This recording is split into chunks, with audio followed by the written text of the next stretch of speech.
Low energy, unfocused, foggy? You might be dehydrated. Whether it's hot yoga, over 100-degree weather, or too much sun. Gatorlight, with a specialized blend of 5 electrolytes, was scientifically designed to help move fluids into the body faster for rapid rehydration. Shop now at retailers nationwide. Gatorlight hydrates faster than water. Is it in you? Symptoms noted are signs of mild to moderate dehydration. Consult a healthcare professional if symptoms persist. They say everything happens for a reason, but I suspect everything happens for a Reese's. Like this commercial break. Did you need 15 seconds away from music? Or 15 seconds to eat a Reese's? Perhaps it's true. Everything happens for a Reese's. Listen to the heartbeat. Chevy is called the heartbeat of America for a reason. With SUVs made to move with your rhythm. The versatile Equinox tackles your entire day. The spacious Traverse fits your crew and your whole weekend. And Trax brings style with value you can count on. All infused with tech that has your back, so your drive always hits the right chord. Chevrolet. Together, let's drive. From the Fifth Quarter Studios in Madison, Wisconsin, you're listening to Coach Unplugged. And now, your host, Steve Collins. Hey everybody, welcome to Coach Unplugged. So excited you decided to join us today. Before I jump into the podcast, go over and leave a 5-star review. We really love those reviews. Leave some comments. I read all of them and we would really appreciate that. But before we get started, I would definitely want to give a big shout out to our 2 sponsors. First of all, Dr. Dish, the #1 shooting machine on the market, bar none. Mention Coach Unplugged, you get $450 off and you'll get the best customer service you'll ever expect. Just mention Coach Collins and they'll take really good care of you. Also, go over and check out teachhoops.com for coaches who want to get better. It is the one-stop shop for basketball coaches. It's something, when I started teachhoops.com, it was what I would have wanted as a young coach before, all the state championships and all the nationally ranked teams that I've coached.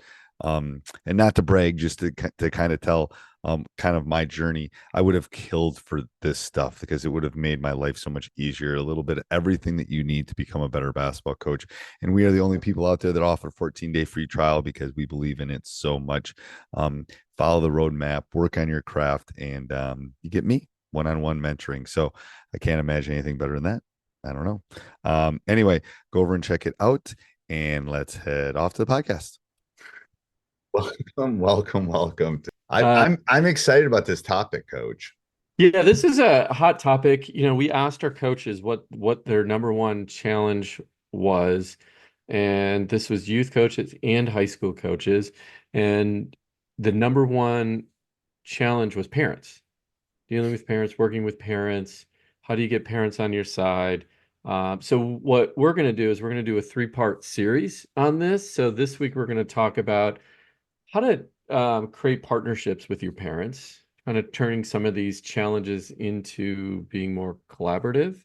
Next week, we're going to come back and talk about how do you deal with parents who are coaching from the stands, and then round it out at the end with how to work with parents and the expectations they have for their children. And as a 3-part series, it's like a mini series, people. It's like a mini series. Yeah, we haven't done one in a while, so you gotta wait a couple days to hear it, but it'll be really good. I think it'll be worth it, just because again, this is a hot topic that came up in our Facebook group. And if you're not there, go to Facebook and check it out, Coaching Youth Hoops. I think it's probably one of the biggest issues that we see on our Facebook group is parenting. Yeah, I mean, again, or difficulties, or not. I don't like the word difficulties. I like the word. I don't know. I don't know what word I like for it, but it's definitely. I think that it's definitely the biggest discussion point, probably, that we have seen in the last couple of years, as far as unless you're coaching in an orphanage, Exactly. All right, so let's talk about this, Coach. What's your thoughts on the parents and the it's kind of like this dream I think coaches have, right? Which is parents are actively supporting them. You have this team environment where parents feel like they're kind of co-investors in the team, right? That your coach and parent are collaborating. They have this the amazing experience, right? That's kind of the vision we always have in our head, of how we want to work with parents. But as we know, that's not always the case. And as we said, it can be a point of contention, and it can derail you, and can, as a coach, and it can also just like, we're there to help the kids. And a lot of times parents uh, they don't see it from our perspective, and maybe we don't see it from their perspective. And that's what we want to talk about is how do we work better with parents when these tensions arise and come up. Right. A perfect example, we one of our rec league here, we did an experiment doing 3-on-3 games. And as you know, we talked about on the show before, 3-on-3 is a great way for young people to learn the game of basketball. Right. And more touches, right? There's more time on the court for them. It's easier from a coaching perspective, right? And the X's and O's type of thing. And we get so much pushback from parents that it wasn't real basketball. Feel. Yes. Yeah, real basketball. Although as coaches, we all knew that that was the best for the child's development, Right. right? So when we talk about challenges, what do you mean by challenges? Do you mean getting yelled at? Do you mean what are the challenges that we're kind of diving into here? Yeah, so imagine they're disagreeing with your coaching philosophy, Right. right? Or they're challenging the way you manage the game, right? So that's kind of this, and we're going to talk about other things in the next two episodes, but that's really more. But think about it like from the uh, X's and O's perspective, right? There's a lot of challenges, and that's why we did it into a three-part series. We could probably, we will, right? Eventually talk about this subject for 90 minutes, right? Possibly. So, but we wanted to break it up into three. But yeah, so I don't know, the idea or this concept of just like, parents sitting in the stands, and the whispers going on, or they come up to you and ask you, well, why didn't you use all your timeouts in a Right. game? Why didn't you, right? And this happens at every level of the game. And I don't, no Yeah. matter Ask if Steve. it's Ask Steve starting out. Kerr. Steve Kerr. Yeah, had that happen. Win the U.S. gold, and you still have it happen. Yes, it happens at every yes, level. right. I mean, it doesn't matter that you won 3 state championships. People are still going to question Yep. Yep. things do. And again, we have to think about it though from their perspective. It's their child, it's their baby, right? They want the best for that individual. Right. No, it's a protective. It's almost like an instinctual. Yeah. It's and then so I think everyone would agree that these challenges exist, right? Correct. Yeah. That these playing times or philosophy or even how you communicate with them. But then how do we, so this is my question, is how do you or how do we collaborate? How do we become a group, together? How do we collaborate better? I think Yeah. that's the hard part. I think that's where people struggle. I don't think anyone disagrees that there's an issue. Right. I think Yeah. everyone I think the problem is some coaches get defensive, some coaches just ignore, some coaches, I think there's a wide range of reactions to the challenges, which is what causes the problem. Well, I think it's, and again, I think you'll see there's a common theme over the next three podcasts, and that will carry over. But I think the number one thing you can do is be clear in your communication. Yeah, I agree. And there's several ways to do that as a youth coach. And in this, you also have to imagine, like, it doesn't matter if you're in a rec league, CYO, YMCA, AAU team, you practice a couple of days a week. Let's separate this from what you do at the high school level, you're meeting every day. Not that it changes, and not that the direction changes too much, but I hear, because sometimes I get a little feedback, well, coach, I only see them twice a week. Do I need to worry about this? And absolutely, right, you do, because they're going to cause problems in the stands with other parents, and then it's a viral situation. So what I did And I always get great feedback on this, and I use communication as my differentiator. I think as coaches in general, we have a problem with communication and with parents especially, and the idea of sending a regular updates.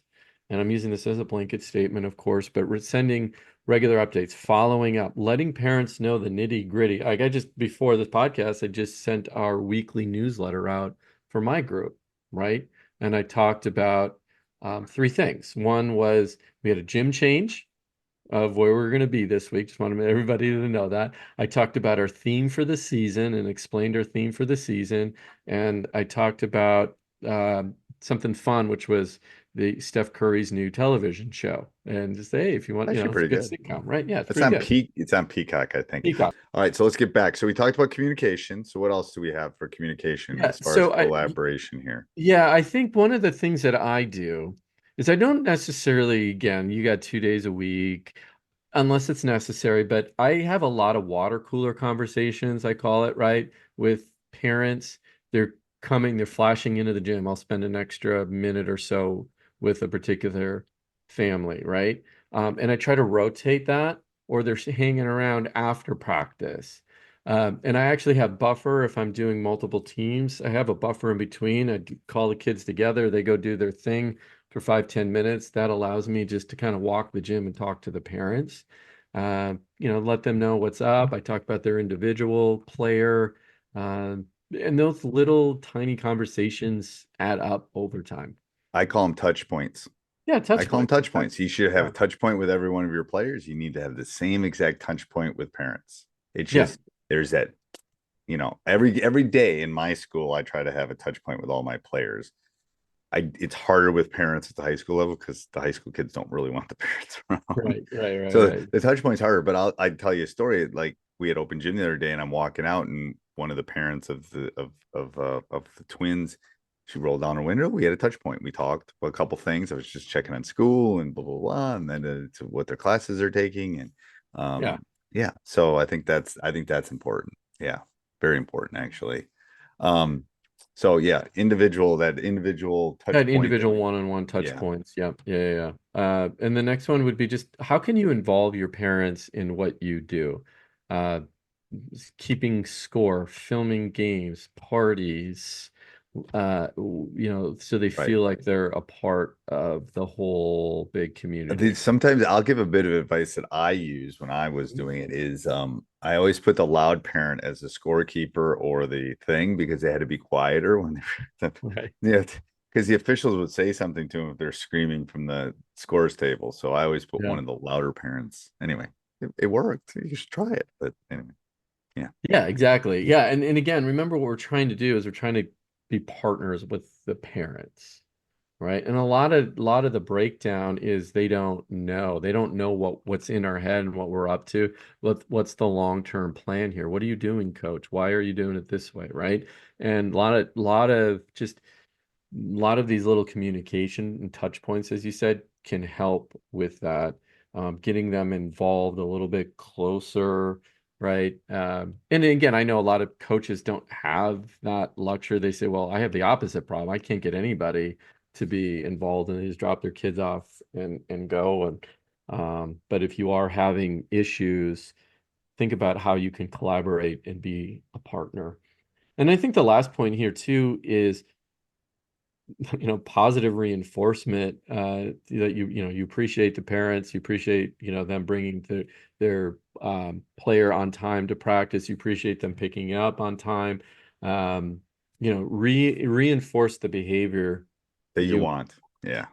I think that's really key. I'm gonna throw one out, and I had this one before. It's like, Yeah. and I'm not sure how to exactly word it, but I remember some of the times with my son, especially with some travel teams. It's like there have to be some boundaries. Like if you're all out at the bar, it's like there are just this is what's kind of expected. Maybe we're not going to do this. We're not going to yell from the stands, or we're not going to Correct. Yeah. be drinking in front of the kids. Just and those are my kind of boundaries. Everyone would have different ones, but it's like we got to model a little bit here, people. So Yeah. anyway, just that's one I think that we could definitely throw out as far as a thought, at least. Well, and I think you touched on a really good point, which is you have to model the behavior you want. So if you're, for great example, I see this all the time. You're yelling and screaming at the refs. Well, what are the parents going to do in the stands? They think that's acceptable behavior, so they start barking at the refs, right? And they get a little bit more vocal because you're more vocal. Right. Yes. Yeah. So That's just I think watch that's your behavior as Yep. well and model what you want. And I think the biggest thing is just communication. Here's my philosophy. Here's what I believe in. Here's what I'm going to focus on. Also, we have 90 minutes to practice twice a week, right? I can't do everything. So you have your children, right? 5 other days, and they could be practicing at home. So please help me out. Right. Encourage them to practice at home, Yes. right? And Get here's some what you could shots up. do. Yes, I love that. All right, let's give a summary of this, Coach, so people can kind of all the how we can collaborate between the parents and us. And I think the first thing to keep in mind is, remember, we're going from kind of challenges to collaboration. So if you change your mindset on the whole approach, yes, sometimes you just got to bite your lip and, be the better person in the situation. So change your mindset and your thinking. They're not adversaries, they're partners. Okay. One is then, set clear communications, be just, your philosophies, your team goals, get that all out there. And again, that's going to be the common theme for the next couple of weeks. Communication will clear a lot of trouble. Next one is, hold these like the touch points, whatever you want to call them, 30-second touch conversations as parents are leaving, entering the gym. Talk about their child in particular, talk about their strengths, their weaknesses, something you noticed they did in practice that you really liked. Set boundaries, right? So, this is what we do. This is, good communication. This is bad communication. This is good collaboration. This is bad collaboration, right? So they know when they step over the line. Involve parents, though. Make them feel like part of the team and in a partnership. A lot of parents do want to be involved. Seek those people out. And then just positive reinforcement in your communications, in your newsletter. Again, model that behavior you want, but also recognize a parent who stepped up, who did something special, who, right, reinforce that behavior that you want. Does that make sense, Coach? I love that. All right. Hey, everybody, I hope you enjoy it. Make sure you subscribe. We would really appreciate that. Apple, Spotify, wherever you listen, those 5-star reviews mean a ton to us. Also, go over and check out teachhoops.com for coaches who want to get better. Have a great day. Booking.com is the easiest way from a day surrounded by noise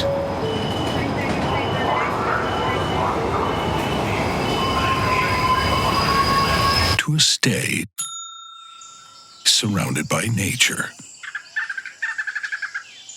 That's nice. Go on, book it. It's easy. Booking.com. Booking.yeah. NFL football season is here, which means when you switch to Verizon, it feels like Touchdown! because you get NFL Sunday Ticket from YouTube on us when you buy an eligible 5G phone on select unlimited plans, which means you can watch every out-of-market game every Sunday afternoon. And it's all on us. Now that's the Verizon way to kick off the NFL football season right. Switch and get NFL Sunday Ticket from YouTube on us, only with Verizon.